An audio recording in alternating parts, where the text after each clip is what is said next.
Good evening and welcome to Q&A. Answering your questions tonight, the Federal Minister for Agriculture, Tony Burke, Mental Health Expert and Australian of the Year, Patrick McGorr, Rabbi Jacqueline Ninio of Sydney's Progressive Emmanuel Synagogue, the author of The God Delusion and the Greatest Show on Earth, evolutionary biologist and outspoken atheist Richard Dawkins, Family First Senator Stephen Fielding, and the Deputy Leader of the Opposition, Julie Bishop. Please welcome our panel.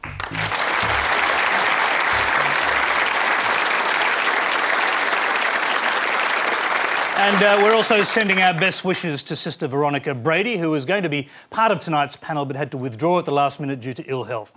Remember, Q&A is live from 9:35 Eastern Time. Join the Twitter conversation with your comments. If you have a question, send it by SMS to 1975522 or go to our website, abc.net.au/Q&A. Let's go straight to our very first question tonight. It comes from Arthur Lith. The question for Richard Dawkins. Can one be a believer in God as well as a believer in the theory of evolution? Richard, we'll start with you, obviously. First, I want to say, why am I the only one who's outspoken? You want to be.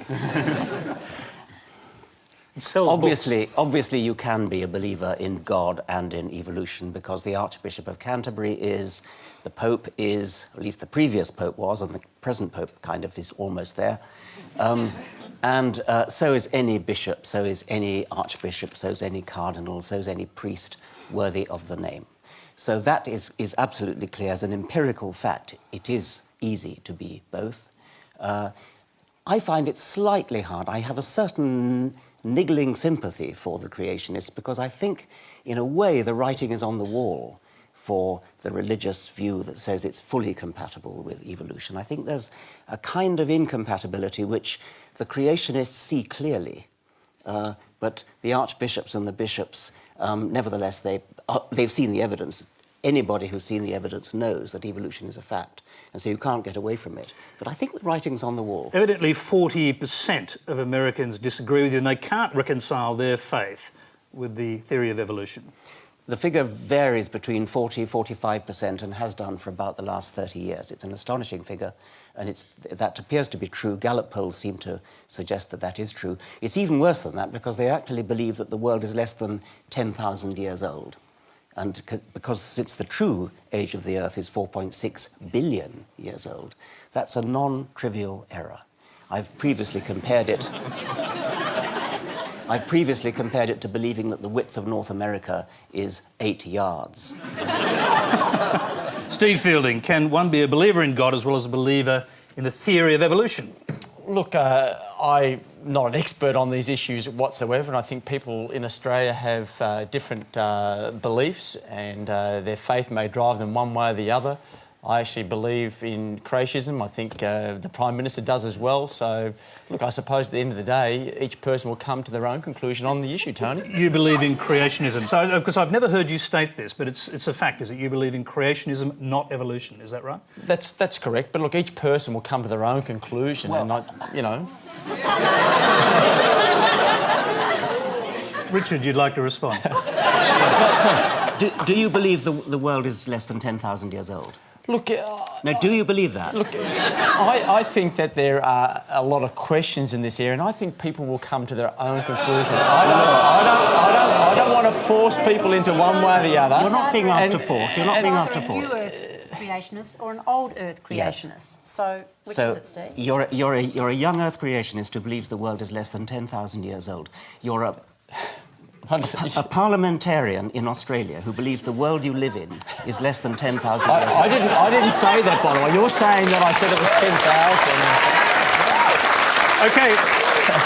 I didn't say that. OK, no, you didn't say that. Do you believe it? No, so it is an open question, though. Look, is that what you actually believe? Look, I think that the science today will discover more and more, but I think that most Australians come to a view they either believe that we evolved or we came from creation, and I think that people you can believe whatever they like on that issue. I'm not trying to force that issue onto anyone, Tony.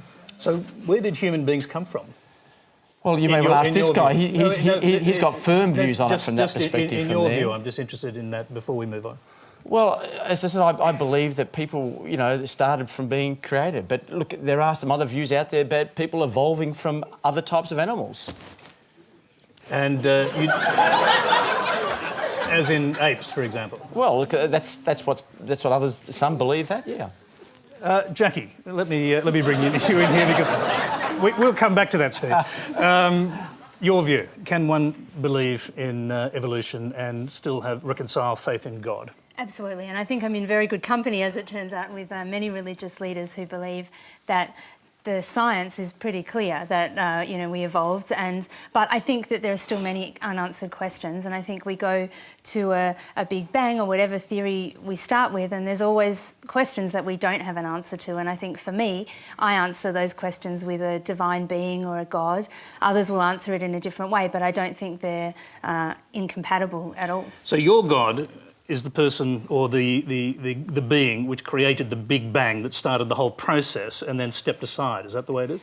In my mind, that God was involved somehow, somewhere. There was something before the Big Bang, and there are questions that we don't understand. There are still things we don't know. And for me, my faith and my belief tell me that was the role of God, was involved there somewhere. But I don't think that negates the science, and I don't think that the story that we have in the Bible in any way negates all that we know in science. I think it's human beings struggling to understand and to make sense of our worlds, and I think we can learn a lot from the creation story in the Bible, not necessarily about how the world was created, but good moral teachings and lessons about humanity and about the earth and the world and how we should treat each other and how we should treat the world.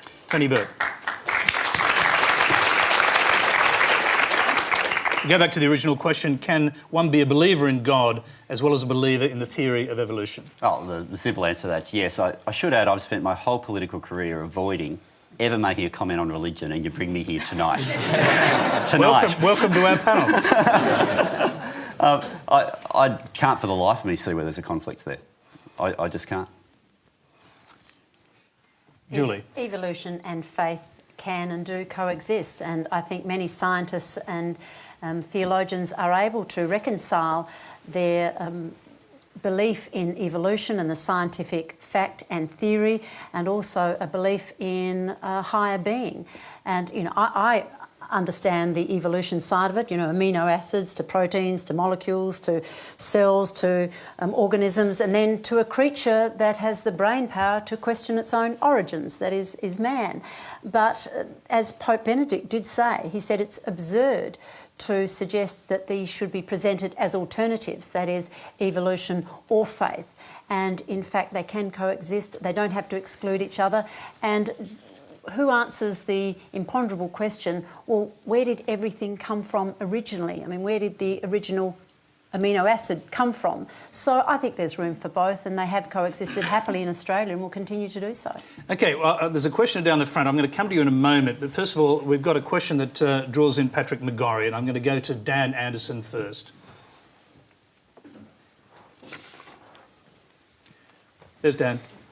For Professor McGorr, in your experience, do you think that belief in a transcendent being or in the transcendent in general is part of normal, healthy human psychology, or is it a symptom of mental illness? That's obviously a trick question, right? Do your best, Philip.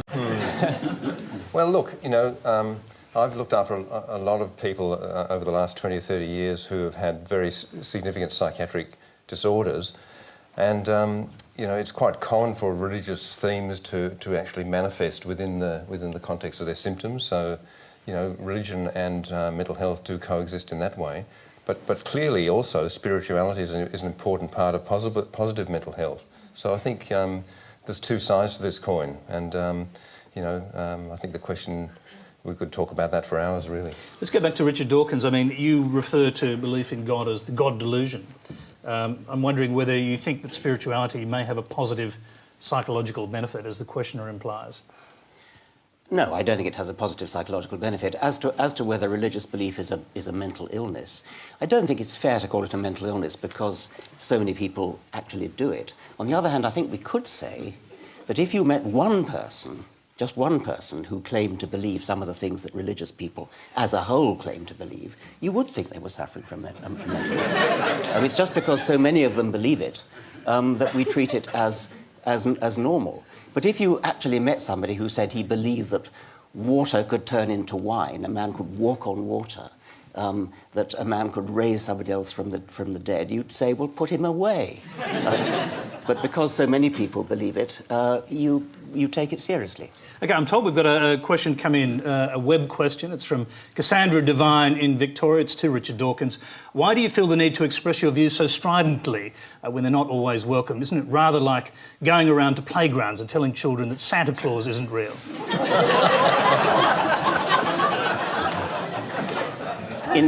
In modern English vocabulary, it's more or less impossible to use the word atheist without preceding it with the adjective strident.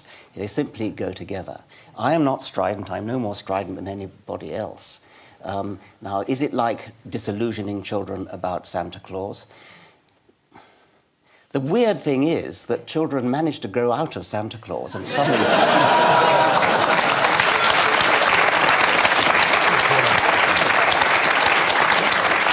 Let's throw that to Jackie. And the questioner says that questioning faith might be a bad thing, might sort of cause people to stop believing in Santa Claus or whatever.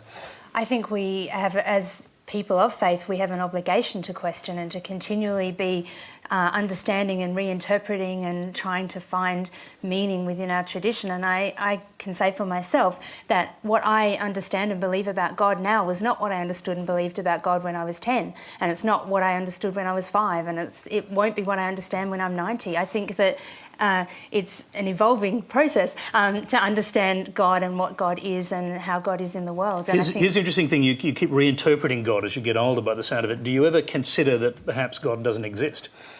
No, I don't, but there are those who do. And I think, for me, my faith in God is quite strong, but I think for many, many believers, it's very... Of course, you question the existence of God, and that sometimes you may come to the position that God doesn't exist, and all kinds of things can happen in your life and in the world and the way you view things. And there's an amazing Jewish philosopher who said the second you start to define God, you already limit God. God is understandable in some ways by humanity, and so the second we try and grapple with it, we're already limiting what God is. So I think that there's an unfolding understanding of God as you change and as the world changes, and all we can do as human beings is to approach it from where we are and from our understanding and what we know in that moment. Before we come to our questioner down the front who had his hand up, Richard, do you regard that as just clever sophistry?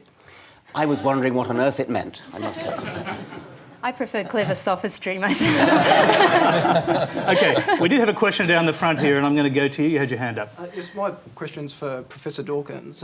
Given that your previous role at Oxford University was about, propagating the knowledge of science to the public, which I think you've done excellently with, The Greatest Show on Earth, and also the BBC documentary that you did where you, expose the stupidity of homeopathy and so-called Eastern medicine. Don't you think it would have been prudent to stick on that sort of line as opposed to driving a wedge between religious people and science? I mean, in my opinion, what you've sort of done, probably inadvertently, is create a situation whereby people like Steve, who are actually in control of, whether our country has an emissions trading scheme, believing in climate change or not, have to question science over their faith. Wouldn't it be better to separate the two issues completely and just say, this is science, this is evidence, go out and make the best decisions that you can based on fact, and what you, believe in your own personal life should be completely separate? It's a familiar line of argument, and I've met it often. I think that wasn't supposed to be put down. It's a genuinely difficult question. It's a question of political expediency. The implication of your question is that there's something about religion which is personal and which doesn't have any bearing, that evidence doesn't have any bearing upon it. Now, as a scientist, I care passionately about the truth. I think that the existence of a supreme being, a supernatural supreme being, is a scientific issue. Either there is a God or there isn't. Either there are gods or there are no gods. That is a... But is that something really relevant for Yes, public because it's a supremely important scientific question. If the universe was created by an intelligence, then we are looking at an entirely different kind of scientific theory if the universe came into existence by natural means. If God or gods had something to do with the creation of life, then we're looking at a totally different kind of biology. So I think you can't just say religion and science have nothing to do with each other. Science can get on, and you let people have their own religious. Of course, you let people believe whatever they like, but you cannot say that. That science and religion are completely separate, because religion makes scientific claims. It certainly makes scientific claims about miracles, as I mentioned before, and you cannot reconcile an authentic approach to science with a belief in miracles, or I suspect with a belief in supernatural creation. At least, the very least you should say is that this is a scientific question. Okay, I know, I'm sorry, I'm going to interrupt you there because we've got lots of questions. You're watching Q&A. Remember, you can send us your web or video questions to our website. The address is on your screen. But our next question tonight comes from in the audience, and it's from Renee Brazier. Professor Dawkins, you're clearly against the teaching of creationism in the context of the science classroom, but do you think there's any value in teaching religious studies in schools? I won't start with you, if that's okay. I might go to Tony Burke, first of all, for an answer to that, and I'll come back to you. I think on the teaching of religious studies, there's a significant role there for parents as to whether or not they want that to be one of the things that's taught to their children. I agree with the comment that religious teaching does not belong in the science room. I do agree with that. But I also think that there's significant issues for parents. Some parents want their children to have a religious education. Some want their children to have a religious education that exposes them to a whole range of different faith belief systems. And some don't want to go there at all. And I actually reckon that's personal enough for parents to have a significant say in that. Let's go to Julie Bishop, because I want to hear, as I said, from the three politicians before we go to the rest of the panel. Tony, you might recall there was a debate earlier this year when it was suggested that the Bible should be taught in schools, and there was quite a controversy about it. I happen to believe that the Bible is one of the all-time bestsellers. That's a fact. And it is the basis of so much Western morality and thought and history and law and Western culture and literature. And it doesn't have to be taught in religious classes. It could be taught academically, along with... What about in science classes? Well, along with the works of Shakespeare and the Iliad. But no, I believe that intelligent design is not something that would be taught in a science class. I mean, science, as far as I'm concerned, is the search for the natural causes of the universe, and that's what science should be about. We don't have intelligent design classes as such in Australia, as far as I'm aware, in the curriculum, but I think that it should be open to parents and open to schools to choose to offer religious instruction if that's what the schools and the parents wish to have. Steve Fielding, they don't have it in many schools, but they do have it in the school associated with your church, where they do teach creationism, Waverley College. Look, different schools teach different things. There's Jewish schools, there's Christian schools, there's all sorts of schools. Look, I actually think religion and science are separate. I don't think they should be taught in science, no. I noted that I looked at the website of Waverley College, and it has a slogan that says, "All your children will be taught by the Lord." What does that mean exactly? Look, it may be that you've read more than I have, Tony, but look, at the end of the day, look, for example, I mean, my faith is personal. I don't think I've ever really come out and spoken about it. It's the media that have quizzed me more on it than I've actually gone out and actually spoken on it. In actual fact, I first met the Prime Minister when I was first elected, and it's funny, you know, he sat there, pulled out his Bible out of his top pocket and started to lecture me and give me a sermon. And I thought, gee, that's interesting. I've never done that to anyone. He's the Prime Minister. First meeting, never met the guy, pulls out his Bible. He's probably still got it in his top pocket, I think. But look, it's not... I think it's very personal. And I think that, look, I've got my decision-making, my core decision-making team. I have a Jew and an atheist. I think you should be making policy on common sense and what is best for Australia. I don't think that, you know, Australians like the idea of having it driven by religion. And that is the truth, Tony. I've never raised the issue. It's very personal to me. I've never gone out and done what Kevin Rudd's done, meet someone for the first time, pull out the Bible and actually lecture them. I'm going to interrupt you because once again we've got a web question on this subject. It's from David in Victoria. Do you believe intelligent design should be part of the science curriculum taught alongside evolution, or do you believe it is non-scientific and should be relegated to the rubbish bin? And while you're talking, Stephen Fielding, we'll go to you first. What was the question? Sorry, Tony, I missed it. The question was about whether intelligent design should be taught in the science curriculum. Look, I actually think that kids are pretty smart, and I actually think that there's room potentially to be actually taught both, and allow the kids work it out. You know, I think they're pretty smart. In the science room. Not in the science room. I said before, Tony. So in the science room, I've told you before, and I'll say it again. Religion and science should be separated. I don't think there's room for that, and that's why I'm saying is that, you know, if parents are concerned, then maybe the school should teach both, but not in the science class, if you know what I mean. I think kids can work it out themselves with their parents themselves from there, but I don't think it should be in science at all. I make it quite clear, religion and science are two separate issues. All right, Richard Dawkins, is that a compromise that you're comfortable with? Well, I'd like to answer the previous question, which was, after all, put to me. Yeah, of course you may. Which was, do we think that religion should be taught in schools, not in science class? Of course it should not be taught in science class, but it certainly should be taught. Religion is a very important part of our culture. As Julie Bishop has said, it's a very important part of literature. She also said it's important for our morals. Like, goodness sake, I hope we don't get our morals from it. No, I said it's a basis for Western morality and well, thought. I very much hope it is not the basis for Western morality. And it has been. It is the basis for a lot of Western literature, and for that reason it's very important to teach it.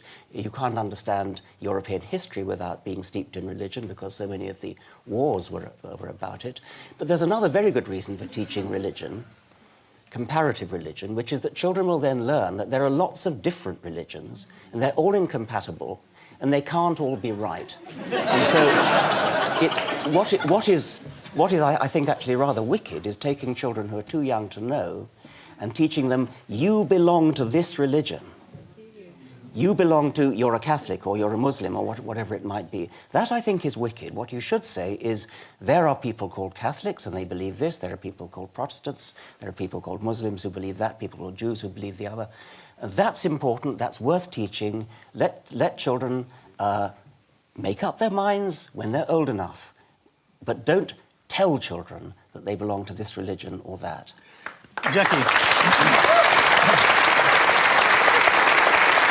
Jackie, let's hear from you, and bear in mind that I think you heard Julie Bishop, former Education Minister, suggest the teaching of the Bible in schools might be a good idea. I mean, I suppose it depends whether we're talking about Old Testament or New Testament, from your point of view.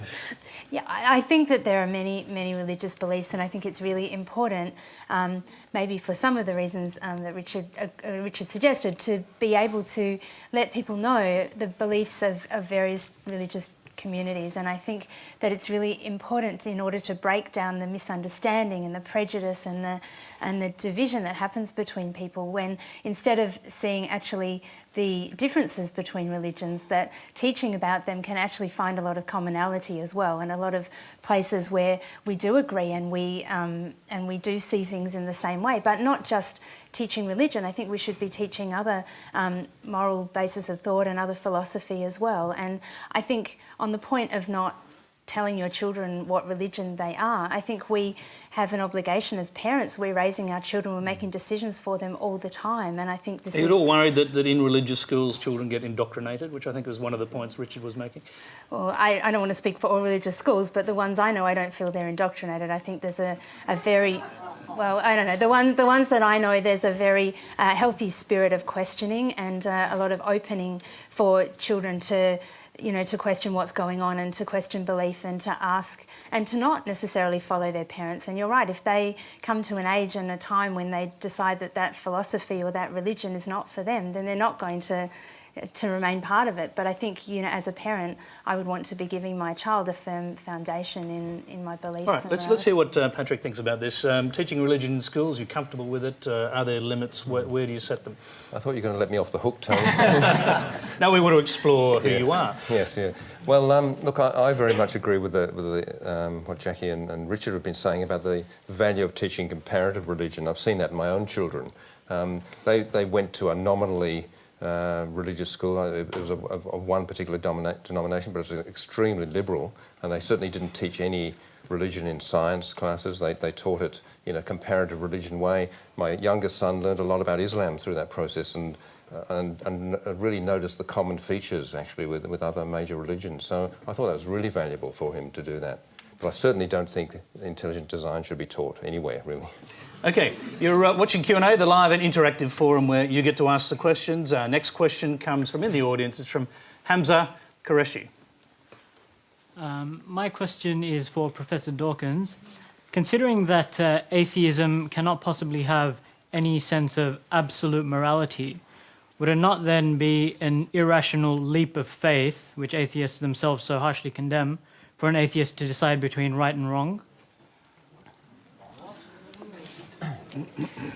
Absolute morality, the absolute morality that a religious person might profess would include what? Stoning people for adultery, death for apostasy,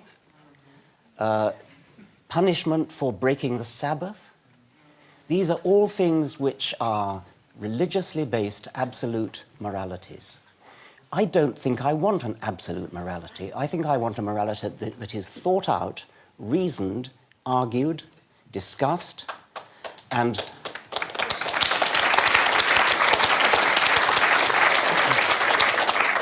based upon, I could almost say, intelligent design. Can we not design our society which has the sort of morality, the sort of society that we want to live in? If you actually look at the moralities that are accepted among modern people, among 21st century people, we don't believe in slavery anymore, we believe in equality of women, we believe in being gentle, we believe in being kind to animals. These are all things which are entirely recent. They have very little basis in biblical or Quranic scripture. They are things that have developed over historical time through a consensus of reasoning, sober discussion, argument, legal theory, political and moral philosophy. These do not come from religion to the extent that you can find the good bits in religious scriptures. You have to cherry pick. You search your way through the Bible or the Quran and you find the occasional verse that is an acceptable profession of morality. And you say, look at that, that's religion. And you leave out all the horrible bits.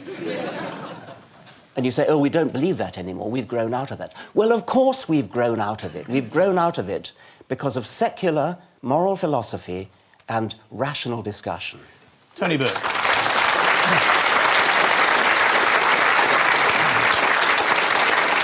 So the follow-up question, I suppose, is from where do you derive your sense of morality? Is it from the Bible, or is it from some sort of humanist principles? Okay, you've now got me where I didn't want to be.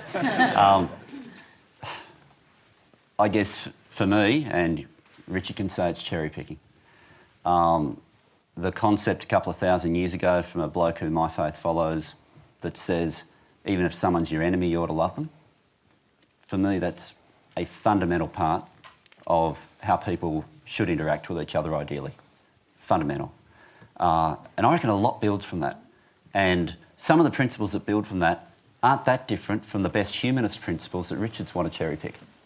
But I've got to say, if you want to look at the worst that people have done in history, you can find religious examples and you can find atheist examples. I don't think Mao Zedong's China during the Cultural Revolution as an atheist regime or Stalin's Russia are great examples of morality either. People have done some shocking things in human history, sometimes in the name of religion, sometimes in the name of whatever other division they could find.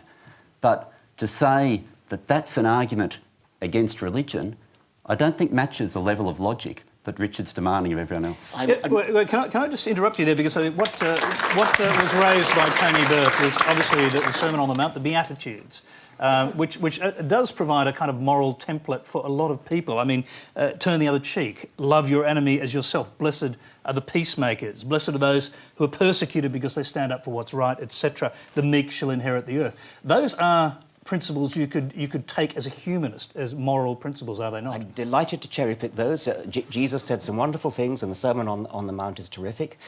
Modern morality goes back to that and says, yes, that'll do, that's very good. The Mao Zedong point, of course, is ridiculous.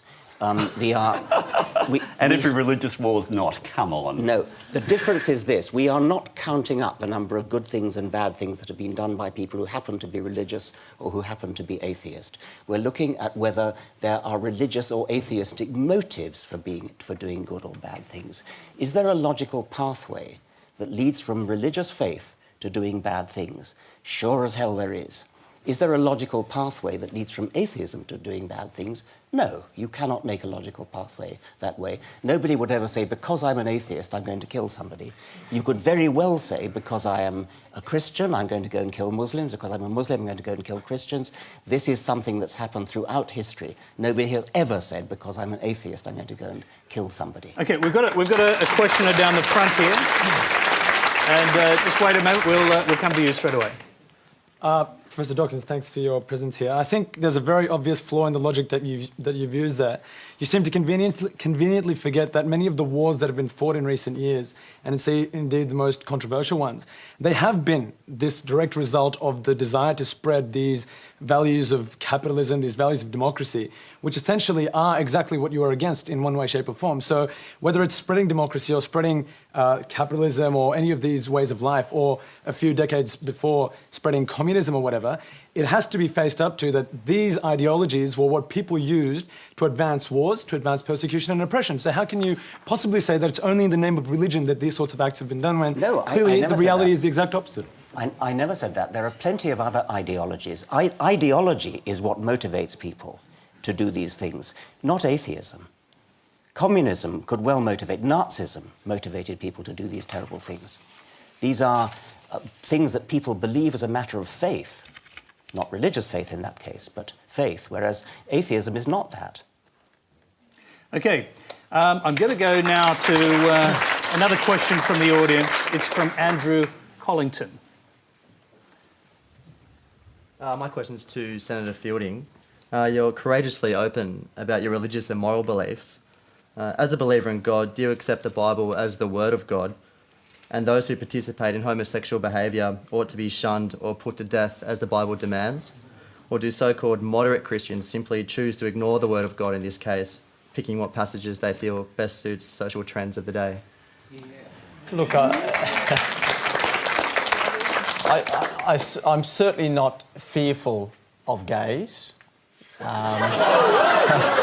As someone said just the other night, I think, on 60 Minutes. But look, I don't think gays should be shunned or put to death. That's just a joke. That is just absolutely insulting. It's actually, I find it, really offensive for that to even be thought of. But I'm just saying, I find that not you yourself, but just the question. Those penalties are actually cited in the Bible. I think that's the point he was making. Look, I actually don't believe in that at all. So that gives you. Well, why not? I mean, it's the Bible.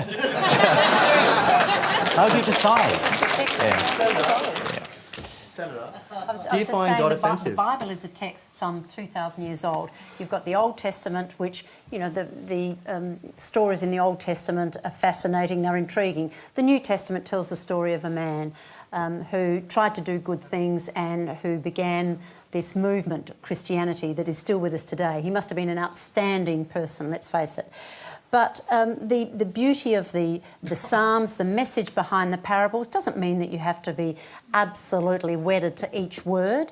It means that there were messages there that lived through the ages. And I don't have any difficulty with the New Testament at all in that regard. But it doesn't mean that I live my life according to every single chapter of the New Testament. Let's hear a brief response from Richard Dawkins. The New Testament. You believe, if you believe in the New Testament, that God, the all-powerful creator of the universe, couldn't think of a better way to forgive humanity's sins than to have himself put on earth, tortured and executed in atonement for the sins of humanity. What kind of a horrible, depraved notion is that? Can I just say one thing? Yeah. You know what disturbs me about this debate, and that is that people should respect other people's views. Now, the neo-creationists say that there's no scientific theory or fact, and they deny it. and the neo-Darwinists deny that there's faith or religion. Let's show some respect for different people's views, and then I think the debate will be perhaps much more pleasant. What is wrong? When you say you're implying I didn't show respect. No, I'm saying that what disturbs me about this debate, and we see it often, is that there are extremes. And whenever I see extremes, I'm concerned. But the extreme is in the New Testament. I simply told you what is New Testament doctrine. That is St. Paul's view, which is accepted by Christianity. That's why Christ came to earth, in order to atone for humanity's sins. If it's extreme, it's not me that's being extreme, it's the New Testament that's being extreme. Now, I'm going to jump in here, because is that not a story of sacrifice and therefore something admirable, has something admirable attached to it, which is the opposite of what you suggested? Do you think it's admirable? Yes. Yeah. You think it's admirable that God actually had himself tortured for the sins of humanity? That is the Christian view, obviously. That is the Christian view. If you think that's admirable, you can keep it. OK, Tony Burke, first of all, quickly. I don't think your ridicule of people's faith is much better than what you're criticising. I really don't. But I just stated it. I didn't ridicule it. No, sorry. So if you go back over the words you used, once you stated it, you did then ridicule it. You did. And if you want to look at the challenges and the conflicts and making a community around the world work together, then the level of respect that so many religions have not shown for each other absolutely needs to be lifted. And your level of respect and tolerance could probably be a bit better too. Let me answer that. I did no more than state the Christian doctrine, and Tony then said, that is the Christian doctrine, isn't it admirable? People said, yes, it's admirable.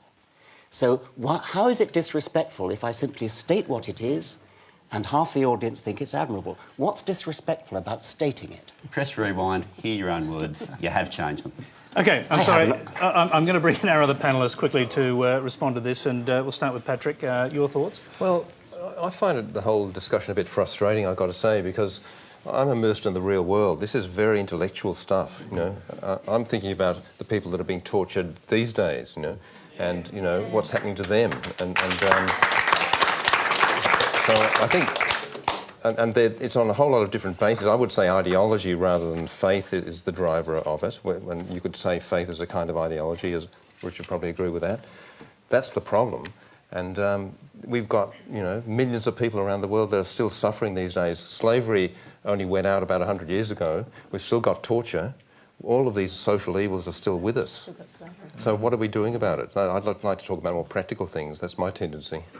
OK, we've got a lot of people with their hands up. We do have a question which relates to one of your practical interests, and it comes from Dennis Colombo. Question 9.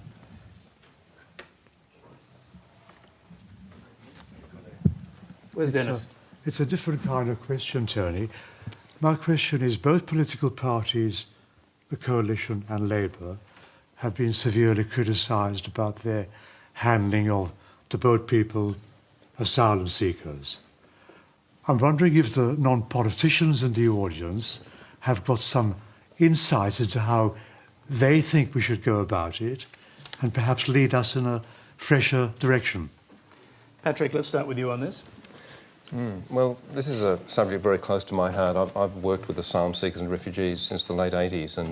And you've been scathing about immigration detention practices. I think I've seen the situation deteriorate in Australia since that time. At that point in the 1980s, we had a very, very positive international reputation for looking after refugees and dealing with them in a very humanitarian way. And the whole situation deteriorated quite significantly in the last 20 years. We're starting to dig ourselves out of that hole now, and I am worried that we're, in the context of the political debate, we might be going to do a U-turn backwards again. So I am concerned about that, particularly from the mental health point of view, because the two things we know about the people that are coming to Australia and seeking asylum are 90% of them are genuine refugees, and 50 to 60% of them have been through very extreme experiences. They're not only the most courageous people, but they're also extremely vulnerable and traumatised. So we've got to, the one thing we have to do as a country is not add insult to injury and make that worse. And there are two things that do that. Prolonged, uncertain detention, and I'm not saying mandatory detention isn't necessary for certain purposes. Brief detention is quite warranted for health and safety checks. And the second thing, and this is the thing I had most clinical experience with was the effect of temporary protection visas on people. That was just an absolutely devastating experience. Well, for let me people. ask you this, because the question that's being raised now is whether this government has actually shifted the problem offshore, effectively outsourced it, so that the same people who were put in detention in Australia are now largely being kept in detention funded by Australia and in detention centres built by Australian dollars in Indonesia. Well, I'm just going to stick with the health focus here. The key thing is to make sure that mental health and health facilities are available to them. That's the key issue with the offshore issue. Do they have access to proper mental health care and other types of health care in the locations they're being detained? Do you fear that they may not? I'm not sure about that. I think there are processes to try to ensure that happens, but I haven't been to the offshore detention centres, so I can't answer it definitely. Okay, let's go to Julie Bishop on this. There's been a fair bit of talk about this recently. In fact, the opposition has pretty much accused the government of shifting the focus of this detention of asylum seekers back to Indonesia and putting the problem in their lap. Well, our concern is that the government weakened the border protection laws and has essentially said to Indonesia, this is now your responsibility to sort it out. The Prime Minister actually rang President Yudhoyono and asked him to intercept a boat that was heading to Australia and asked him to intervene and take it to Indonesia's shores, and then essentially said to Indonesia, it's your problem. Same with the Oceanic Viking. There is nothing humane about a policy that encourages people to go to people smugglers, puts them aboard leaky boats and sends them across the seas. We know that there were 105 Afghanis who were on a boat last November coming down from the north and haven't been seen since. We don't know how many other situations there are like that. So there's nothing humane about the people smuggling trade. What we need to do is ensure that Australia meets its obligations to be a good humanitarian country, and we do take our share of humanitarian refugees under an organised program, but we must also ensure that the integrity of our borders is such that we don't have people arriving by boat in circumstances which causes death and injury. Very briefly, the logic of that would be to keep them in the detention centres in Indonesia, which have been outsourced and built by the Australian government. Well, working with the transit countries and working with the source countries to ensure that they don't get into the hands of the people smugglers. Tony Burke. I think the point that we need to discourage seriously people smuggling is inarguable. There's no argument against that. You have a situation, and Julie's referred to the more recent example. I remember all the discussion following Civex. People drown on the way here, and that's not the way we want people to get here. It's also the case that the solution is not, once people get here, to treat them pretty cruelly and say, oh, there you go, we found a deterrent. And under temporary protection visas, what we said to people was, well, Australia said to people was, even if you're found to be here genuinely, even if you have ticked every box in being a true refugee, we're not going to give you any certainty, possibly ever.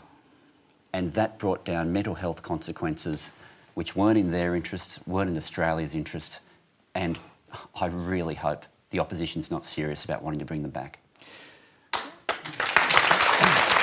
Can I just ask you this, though? How do you know the same things aren't happening in detention centres in Indonesia, where you have no control but simply provide funding? What they are there in place of is the camps, which, in terms of living conditions, the camps that people have been waiting on, whether it be Lombok or elsewhere, have not been good situations. The fact that Australia is helping Indonesia with the people who are there is a better situation than what was happening prior to our assistance. Let's hear from Jackie Ninio. I mean, interesting question for you, I think, because are there parallels here with the 1930s and what happened to Jewish people who desperately tried to find third countries to take them, and they simply weren't allowed in any of these places, or kept in camps. Sometimes they just couldn't get anywhere. They couldn't find a port that would take them. Absolutely, and I think the telling thing is that, you know, the statistic that 90% of the people who are coming are genuine refugees. There are people escaping and fleeing the most horrendous situations, and we are so blessed and so lucky to be here. And I understand also the need for health checks and for security checks, but really it needs to be done in the most humane way possible for these people who've been through so much already, just to give them a home and a place. And we have enough space, we have enough room, and they're each human beings, and I think that we need to be reaching out to them and to bring them in the best possible way that we can. Steve Fielding, let's hear from you. I mean, Family First, well, I can remember when you first came to Parliament, Family First had quite a strong position that people were being poorly treated in detention centres. That seems to have evolved, if I may say that. Yeah, look, it certainly has. And look, Family First realises that our vote is going to be crucial on this issue because it is going to come up in Parliament, I think, probably before the election. I went to Christmas Island this year. The Rudd government was able to get me there, which was good. And I spoke to some of the boat people or asylum seekers, fresh off one of the boats. I asked them, did you pay any money? And this is not the driving force here. And they said, yes, about $8,000 and another 20 on the way.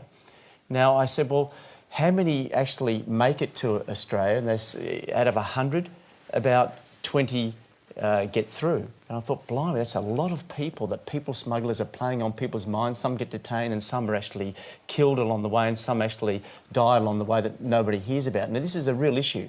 I voted, my record on this is pretty strong, I voted against some of the Howard government changes. I look at this issue seriously. I voted against some of the Howard government issues. My vote was crucial. He withdrew the bill from Parliament, wouldn't even have the guts to bring it into Parliament because I said I wasn't going to vote for it. Now, many people may not know that. Then when the Rudd government got elected, the Rudd government made some changes, which I thought were a good move, more humane. I backed those changes. My vote was again crucial on those issues. Now, what I didn't expect was thousands of people to start arriving in Australia. We have a problem, okay? Now, before we start overreacting and saying, what are we going to do? You have to admit we have a problem. First of all, every person that Australia takes that comes through an unauthorised way, we take one less from the front of the queue. These people are waiting. Hold on a second here. When you say there's no queue, there's people waiting for years, for absolute years, and everyone we take by boat, we take one less. And secondly, we are making it even easier for the boat people. Now, I'm proud as an Australian that we should treat people humanely, but I didn't expect the problems of thousands of people coming and actual boats. So we do have to admit that we've got to address this issue. How we need to address it, we have to have a fair income debate without all the decisiveness about it. All right, I just want to hear from Richard Dawkins. The same debate, essentially, has been going on in the UK, in fact, right across Europe. Your thoughts on hearing it repeated here? I've been rather moved to hear the very humane statements that have been made. I don't feel I should contribute to this debate. I know nothing about the Australian situation, but I was moved especially by what the Rabbi was saying. Okay, and Patrick McGorr, finally to you. I mean, you seem to be reflecting on the way the conversation is going. I'm just interested on your thoughts. I think a number of points have come out. Look, it's an upstream problem. You know, it's a massive worldwide problem. When Senator Fielding says, you know, there are large numbers coming, actually in world terms, there are a couple of thousand on Christmas Island. It seems like a lot because there's been an increase. But if you look at it in world terms, Australia itself takes 130,000 people plus into the country every single year. So it hasn't been looked at in a logical way, this issue, because it's been politicised for the last 15 years or so. I just don't think the media, the politicians, the community have really had a logical look at this issue. And I want to just complete this by going back to Julie Bishop. Do you take the view that the Navy should basically tow the boats back to Indonesia? Well, that was Kevin Rudd's view before the last election. Is it your view now? I'm just saying it was Kevin Rudd's view before the election that they should take the boats back. Please, is it your view? Thank you. My view is that we should be working with the source countries, the transit countries, to do what we can to stop the boats coming. Now, because it is inhumane to put people on boats where they have a very high risk of drowning. And we've seen it already with 105 people left the northern shores, was it Indonesia or Malaysia? They haven't arrived, haven't been seen since last November. So briefly, should the boats be stopped and towed back to Indonesia? That was the question, and I'm just wondering whether you actually have a position on that. Well, obviously, in some circumstances that might be possible. In other circumstances, it won't be possible. So you'd obviously look at each... So if you find a boat at sea full of people, are you saying, because that's when it's possible, it would depend, are you saying that it should be then towed back? Well, it would depend on the circumstances. Kevin Rudd rang President Yudhoyono and asked him to send the Indonesian Navy down to collect them and take them to Indonesia. So it depends very much on the circumstances. But my point is, first you must work with the source and transit countries to make sure that we can get rid of this people smuggling trade and process refugees in a much more humane way. Tony Burke. The one thing that hasn't been mentioned at all is that people are also fleeing countries. Part of the motivation right at the beginning is someone has a well-founded fear of persecution. And there is no doubt that the situation in Africa, while still intense, is less intense in some parts than it was a few years ago. The number of people leaving Africa has gone down. Similar in parts of the Middle East. And in Sri Lanka, the number of people leaving or who had partially escaped and were waiting has gone up a lot. Now, that puts extra pressure on our region. And I know the opposition don't like talking about the so-called push factors, but the truth is we have a big change. We have a big change in the region, and when you're talking about 90% of people having a well-founded fear of persecution, you need a smart solution, a responsible solution, but it can't be based on a level of cruelty to their mental health once they arrive. OK, we're talking about once they arrive. What Julie Bishop said earlier was it was the Prime Minister's position prior to the election that boats be towed back to Indonesia. You didn't deny that. That's true, is it? Yeah, there are times when you can, and there's limits under the international law of the sea when you can. And one of the ways that does effectively have a dent on the people smuggling trade is if a whole lot of people have paid money to the people smuggler and then they arrive back in port. Now, you can achieve that very rarely, because frequently the moment the boat's sighted, it starts to sink. But the towing back option is still an option, a live option for this government, is that right, from what you're saying? The theory of it, as what was put by Kevin at the time, is something that has been very rarely possible. There's been times when it's been attempted, but I'm not going to pretend that we're able to do it on every occasion, because what do you then do? But you would do it, but here's the point, you would do it. Yeah, no, I've said that, Tony. Yes. When you could, you would do it. The answer to that's yes. It's limited by international law of the sea, and it's also limited by what do you do the moment that boat starts to sink. All right, I'm sorry, I know there's people with their hands up. We're running out of time. We've got time for just one more quick question. It is a web question from Patrick O'Shea in Queensland. Do you wish for, or indeed hope for, an afterlife? So this takes us back to religion, and let's start with Julie Bishop. Do you wish for or hope for an afterlife? Well, I hope this is not it. I mean, is this it? There is life after Q&A. I'm told there's life after politics. So, yeah, obviously that's part of my faith. I hope that there's something beyond what we have on earth. I don't know. I don't think about death that often, actually. And so it's part of my hope that there is something more, but I haven't, formed that in any sense that, I'm going to be up there with angels and that sort of thing. I don't mean that, but I just think that we have this being, humankind. I believe we have a soul, and I would hope that the soul lives on. Patrick McGorr, do you wish for or hope for an afterlife? Yeah, I probably agree with Julie. That's my general feeling. I'd like to think that. I think about my family and I think about my parents, and yeah, I'd like to think that. Jackie? I think there's more to us than this body. I think we are an essence or a soul and a spirit, and I don't think that when our body dies, that dies as well. What it is, we'll never know, and we will know hopefully at some point, but I don't know now. And I think my religion teaches me to live the best possible life that I can here and now, and to do the best I can in the world, and not to focus too much on what comes next, just to do the best I can now. Very brief answer, Tony Burke. I reckon it's true, and I reckon Richard's going to love it. Richard? Let's be realistic about this. We have brains. It's brains that do the thinking. Our brains are going to decay. That'll be that. But when you say, is this it? How much more do you want? I mean, this is wonderful. Well, at least another 5 minutes.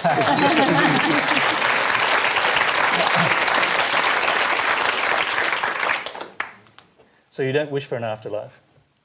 Wouldn't it be incredibly tedious after the first 1,000 years or so? OK, sadly, we don't have 1,000 years to run the program. We are out of time. 1 hour isn't quite enough to answer all these big questions. Please thank our panellists, Tony Burke, Patrick McGorr, Jackie Ninio, Richard Dawkins, Steve Fielding and Julie Bishop.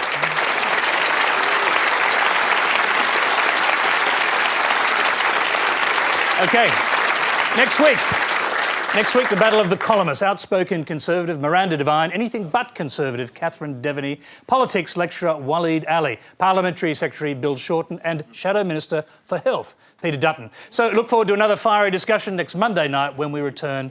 Good night.